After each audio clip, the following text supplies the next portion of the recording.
Awesome. Alongside Coach Cook, I know it's June. What kind of identity are you seeing for your team already, kind of going into the fall?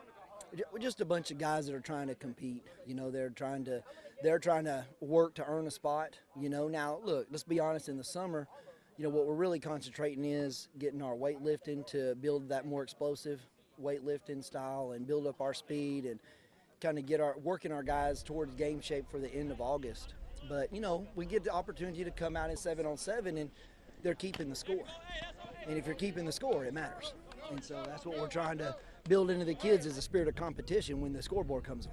And you mentioned bringing up the score. What are your kids outside of playing, getting game reps? What kind of strengths can they get from 7-on-7? What kind of technique things, and then building more confidence in themselves, through these games that they don't count on maybe by record, but maybe in the back of their minds when come September, October, it can make a difference.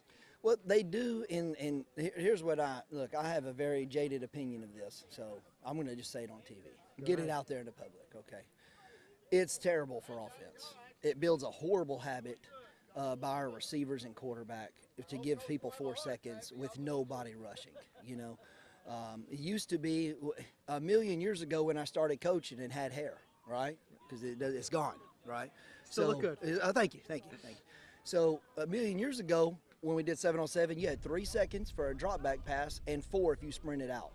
And now we've migrated 2 decades later to we're patting the ball for 4 seconds on offense, and to be honest with you, I don't like it.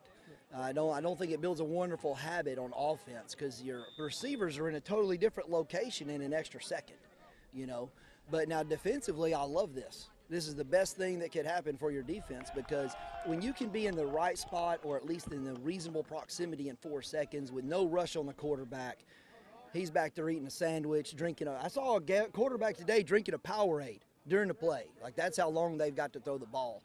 Then the defense is going to be okay come game time. And so I think it's great for our defense. Offense, it makes me nervous because I don't want to build a bad habit out here, But at the same time, it gives them a chance to throw and catch.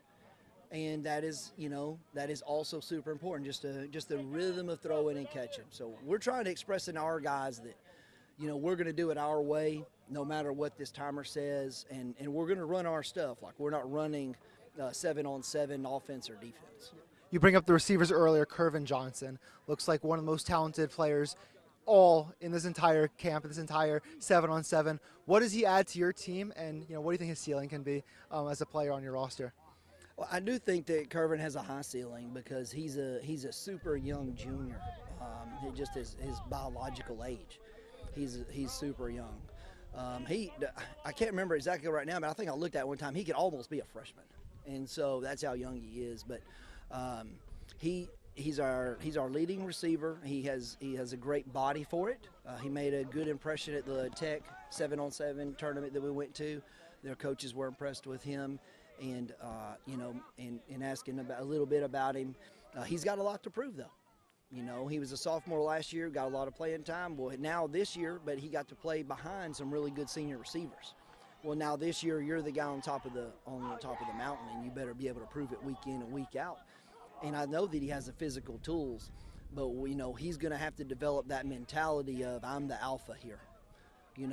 I'm the alpha. These are all my footballs to catch, every one of them, no matter what, no matter where the ball's thrown. It's my football.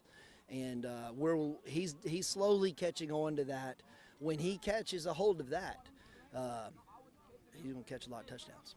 And then lastly, we're playing 7-on-7 here in 9 weeks. We're playing 11-on-11. The games are going to count. What are you most excited for this upcoming season? You guys won 9 games last year. You lose a couple pieces. What's getting you excited about 2024? Well, just the challenge. We have a very challenging schedule, and we've scheduled some people that are definitely out of the norm of the decade I've been at Tioga. We've kind of reached outside of our box a little bit and climbed up the food chain a little with some different opponents, and I'm excited about that. Going to go to some new places. I love to go to new places, play football, look at their stadium, look at their field house, their facility, and just meet new people, get into different environments, and we're going to get a lot of that this season. So I'm looking forward to the challenge of a very upgraded schedule. And just the challenge of a new year. That's one thing I love about my job is it's never the same thing.